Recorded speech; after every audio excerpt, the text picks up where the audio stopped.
اللهم صل على محمد وآل محمد وعجل فرجهم والعن عدوهم. يا رسول الله، يا امیر المؤمنین، یا زهرا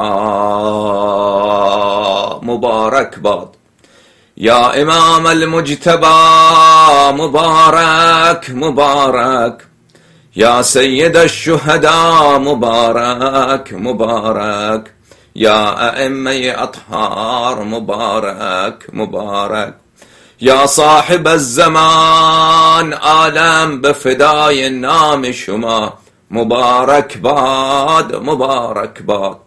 اللهم صل على محمد وآل محمد وعجل فرجهم والعن عدوهم. حیدر حیدر، زهرا زهرا. اللهم صل على محمد وآل محمد وعجل فرجهم والعن عدوهم. ماشاءالله ابو لولو، ماشاءالله بابا شجاع الدین، سید شیعه، محسن شیعه. ممنون، متشکر ای ولی خدا، دل ما را خنک کردی، دست درد نکنه. خداوند متعال بلندترین نقاط بهشت برین را انشاءالله نصیبت بگردانه. صحبت امیر المؤمنین علیه السلام، صحبت ابوذر و سلمان و مقداد و عمار یاسر و مالک اشتر انشاءالله نصیبت باد. آمین یا رب العالمین. اللهم صل علی محمد و آل محمد و عجل فرجهم والعن عدوهم. سال روز بدرک واصل شدن ابلیس ابالسه، فرعون فراعنه، جبت این امت، طاغوت این امت را به پیشگاه مقدس و مبارک حضرت صاحب رسالت صلی الله علیه و آله و سلم و برادر از جان عزیزتر ایشان یعصوب الدین، شهنشاه کشور ایمان، امیر المؤمنین علیه السلام و سیده نساء عالمین، مادر ائمه طاهرین، مادر رسول خدا، ام ابیها صلوات الله علیها، و سید زکی امام مجتبی علیه السلام، و امام مظلوم حضرت سید الشهداء علیه السلام، و سید شهید حضرت محسن علیه السلام، و ائمه اطهار صلوات الله علیهم، حضرت امام زین العابدین علیه السلام، حضرت امام باقر علوم النبیین صلوات الله علیه، حضرت امام بحر حقائق امام صادق علیه السلام، حضرت باب الحوائج امام کاظم علیه السلام،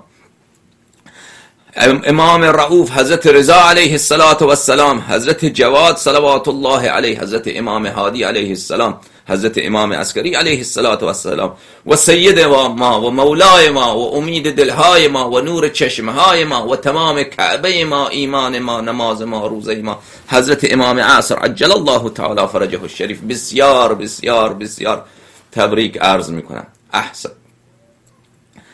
احسن الله. بله،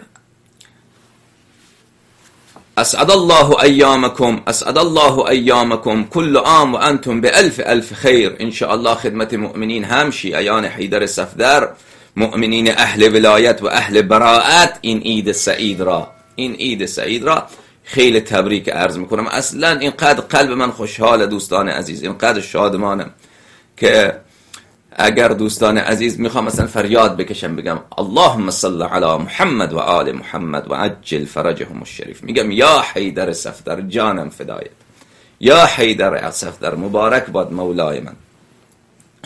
خداوند متعال به همه شما عزت و عافیت عنایت کند و همه شما را ان شاء الله العزیز توفیق عنایت بکند که در فرح اهل بیت علیهم السلام، همانطوری که خودشان مکرر فرمودند، در ایام خوشحالی و سرور آنها انشاءالله خوشحال باشید، مسرور باشید، اصلا باطناً بدون اینکه کسی به شما یاد بدهد، از باطن. چون خداوند متعال شیعیان را از گل باقی مانده اهل بیت علیهم السلام آفریده. با خودتان تکویناً اظهار خوشحالی بکنید، اظهار شادمانی بکنید. اون کسی که ظالم بود، مؤسس ظلم بود، الحمدلله رب العالمین، به درک، به تابوت، اون تابوتی که در قعر جهنم در بین جبه هست، در اونجا که عذاب اون، بله، خداوند متعال وقتی میخواد آتش جهنم را بیشتر بکند، از اون چاه یک کمی اون صخره را بر میدارد تمام جهنم فغانشان به آسمان بلند می شود.